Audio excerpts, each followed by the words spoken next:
2003 BMW 525i. The engine runs. The transmission does not go anywhere. It's got the 540 wheels. As you can tell, the hood is clear coat's coming off. This vehicle had 240,000 miles on it. On that engine, I don't know. I bought it for another set of wheels and tires. So the engine ran. Right now, due to a dead battery, somehow or another, the anti-theft is off and it cranks but won't run. Pretty solid body, actually. Pretty solid interior, too.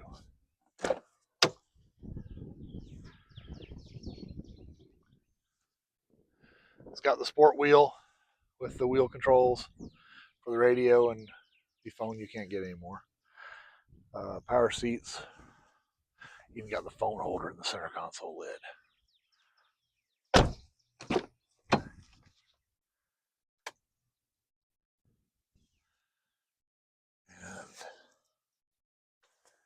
And it's just a basic 525 four-door body. It's pretty solid. Just paint's not the best and dirty. Trunk lid and the hood. So there's that one.